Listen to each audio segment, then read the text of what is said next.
Hello, hello. Hope you are doing well. Welcome, everybody. Today I've got the Eight of Cups as the obstacle and the Star as the opportunity. So get let's get started. But pum pum. Okay. Um. So today, looking at this card, I was thinking about justice. This card corresponds to the placement of the Marseille deck Justice card, which was moved by Waite, so it doesn't really add up in this deck. But I was thinking about Justice, and I was thinking about feelings, as the cups are representative of, as well as relationships. But I think, in a way, the feelings come first. I think it's the feelings that bond people to the relationships. I kind of think I like looking at it that way. Anyways, I was thinking about Justice and does does justice exist? Where does justice exist? Right? I'm kind of thinking, in some ways at least, but maybe entirely.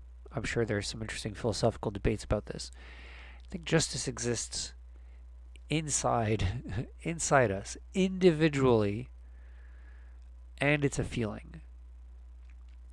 There's there's plenty of situations where a court, a judge, someone will rule that, they'll say, here's the sentence for this person that did this thing, or uh, I rule that they committed no crime and they are to be set free, or whatever. And it's like our our perception of whether justice has been served or not isn't isn't always just automatically aligned to the judge. We have a sense of injustice, and I think we generally hope or demand that the judge, the jury, whoever comes to a decision that reflects our feeling of how just or unjust the whatever the account was, right? Um, and so there's plenty of times where a judge will, they'll share their verdict, and there will be a bunch of people, often the people that were affected by, let's say the crime that occurred or something. They'll be outraged. They'll be like, this is not justice. Justice has not been served. So in a sense, it's like it's not about the judge. It's not like we just have these judges. And by the way, you can't just be a judge. I mean, everyone is capable of passing judgment, and we do all the time. But to be an actual judge, like to serve as a judge in a court, that's a pretty rare and that's a very high honor position, right? I mean, people, yeah, it's a big deal when when there's a new opening, when there's an opening for a new judge on whatever the highest court in a particular country is. It's always a huge deal, right? And I think that reveals to us that even the judges have, like, I think we acknowledge that their feelings will affect, the sentences they carry out. They'll affect their rulings. And these are the people. These are, like, arguably the best of the best out of all the people that could have been selected. Anybody off the street could be like, I want to be a Supreme Court judge. It's like, well, you can't. No one, essentially no one can be. It's like one, what is it, in the United States? It's like you've got like a 1 in 100 million chance. Not that it's a dice roll or anything, but most people, 99.999% of people, are not the judges at the top that judge things. But yeah, but even though these people are, I guess, in such a highly regarded position, even then, generally our instincts aren't to just sit by, sit by and wait patiently for their opinion, and then to just agree with it, to be like, oh, of course, yeah, that's got to be it, because because they're the expert and they know about justice. There's plenty of times where they say not guilty, and we go, that's not justice. So I think that justice definitely exists within us. And then I was thinking, can justice ever be shared? Because in so many ways, I think we presume that justice is this. There's the justice of the land. There's the law of the land, right? But if justice and law is supposed to be this group shared experience, then why is our sense of justice generally feel like this really individual thing?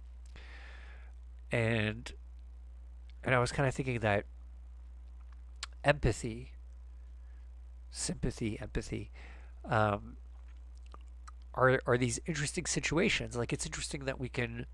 I mean, imagine a world without empathy or sympathy, where we could factually acknowledge the situations of others, right?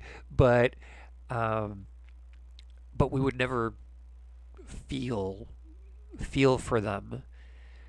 They wouldn't they wouldn't factor in our feelings. But anyway, I was thinking, okay, so maybe empathy is like one of these exceptions where alone we have our sense of justice and a situation feels just or unjust. But if we have empathy for someone else that's involved in the situation that we are sensing, with our sense of justice, that might tip the scales, or at least it might create a scenario where metaphorically there is something like the scales of justice, where there's my feelings and then there's your feelings, which I'm sensing through empathy, and maybe at least then there can be some balance there.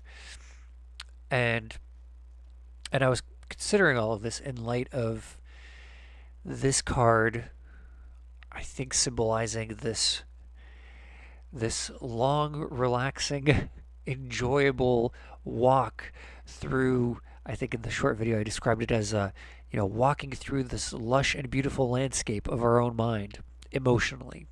Um, so not in terms of like abstract thoughts, but indulging in the relationship we have with ourselves and our feelings, how we feel about ourselves. It could be something like our self love or self loathing, whatever. But there are. I think there are times in everyone's life when they are consumed with being emotionally over involved with themselves, maybe just consumed with emotional self involvement. Um, but yeah, it's certainly a thing that I think everyone has the capability of doing, is losing yourself in your own feelings. And sometimes this happens because you're you're isolated. The social isolation comes first, and so then you end up just well, you never have the opportunity to engage empathically with others because there's no one around. But sometimes it's like even when there are other people around, people are just like they could still have this self-indulgence, and then that ends up pushing people out. Once when you kind of establish yourself in your own feelings, when you really revel in them, I think in those situations, feeling empathy for someone else, acknowledging somebody else's feelings, that that infringes on your emotional real estate. It's like I got all this beautiful emotional stuff going on here already. Like, I don't need to factor in your experiences, especially if, let's say, you're indulging in your own feelings of blissful tranquility and someone else is in pain or something, and you're like, just selfishly protecting your own state.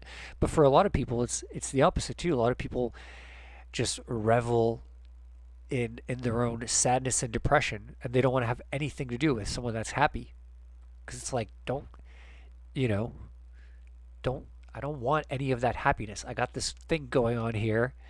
And it's really paradoxical too, how like what is it about wallowing in self-pity that on the wallowing level, it's a funny word, um, is uncomfortable. But there's some meta level that makes the process really enjoyable. It's strange. Like there's definitely reasons to do it, and it's enjoyable, on some higher level.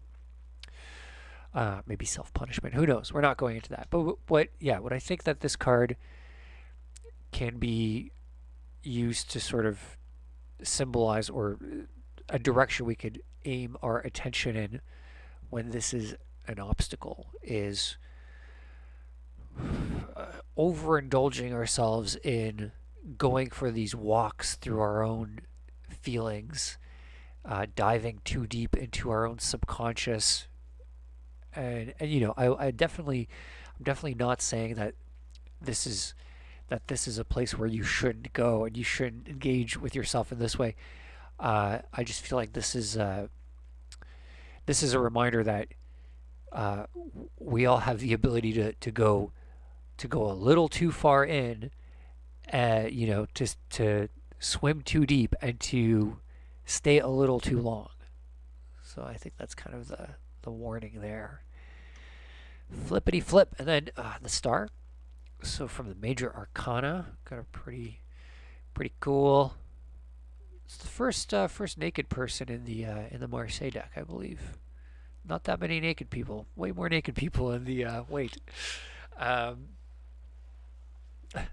I like sometimes I always see this as, a lot of times people interpret the stars dealing with celebrity, like being a star, and this always kind of reminds me of celebrities doing, uh, anything like environmental work. Some celebrity is planting trees, and it's like for a photo op, and I don't know, whatever, that kind of shallowness. But I did think about, I was thinking about some of the positive aspects of this, and one of them, this card is, uh, I see this card as being connected to the Chariot, which is, not to oversimplify, but it's like the get out there, go get it done, conquering, expanding, exploring, dominating, action,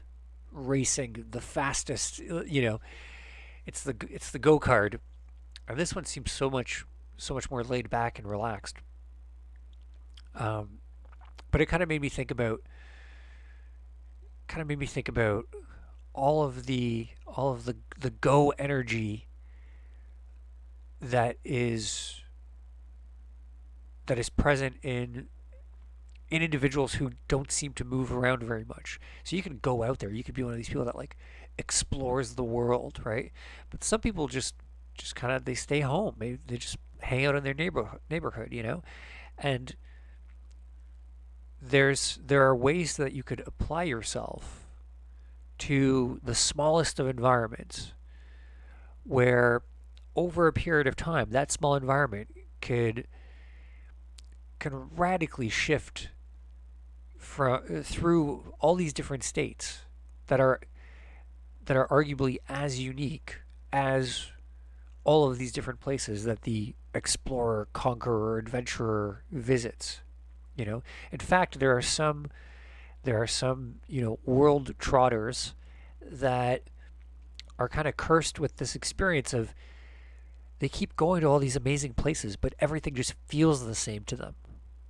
It's like, and they're chasing this dream of feeling something different, but everywhere they go, they just keep experiencing the same thing, it seems.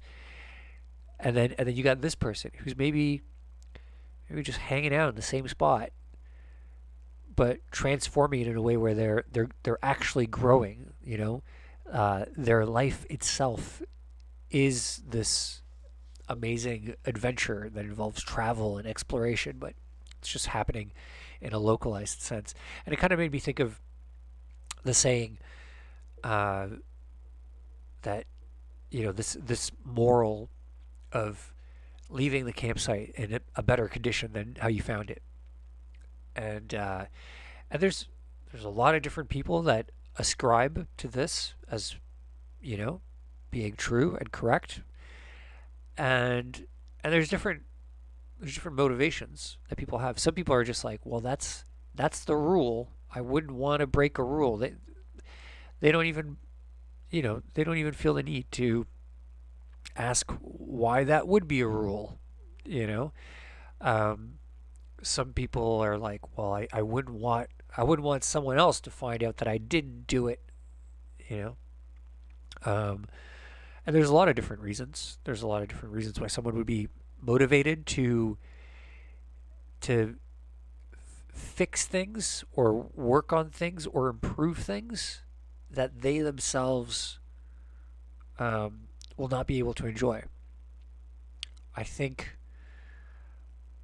I can't remember if it's a Socratic thing, but there's this idea of uh, planting a tree that you won't live long enough to enjoy the fruits of, or it's like you will never be able to relax in the shade of this tree, but you plant it nonetheless, and you're doing it. Okay, so you're doing it for other people, but even then, like, why why do things for other people? Why, in these situations where it just won't matter to you? Why does it matter in the moment? I think, yeah, just that campsite, leaving the campsite in a better condition. I think that if you if you ask yourself long enough what the reason for that is, I think you have the opportunity to come across an answer that's a really, like, it's not just an answer to that question. It also answers a whole bunch of other questions, and it could serve as a guiding star. Yeah, it could serve as a name for a lot of different um, activities in your life. It could give you a lot of meaning. So yeah, here I would just say I don't want to spell it out because I think that everyone has their own unique interpretation or variant on that answer. But I certainly think that the opportunity here is the chance to ask yourself that question, and then maybe brush against the answer. Certainly certainly hope you do. I think it's also one of these answers where it's like it's not like there's the one answer and then that's it and you have the answer. Again, it's like this person who kind of just stays in one spot, but everything keeps changing. It's like, because you could ask yourself this question once a month or once a year, and if you're really motivated and passionate about answering the question, it's like you're gonna find yourself having new answers all the time. Like it's like it's like a fountain that you could keep returning to for sustenance. So yeah, maybe something you could try out. I'm gonna wrap things up here. Thanks for watching and listening. Drop me a like if you enjoyed the video, and feel free to comment and say hi. And you can use the hashtag free reading anywhere in the comments for your chance to win a free one-on-one reading. I'll see you tomorrow. Take care.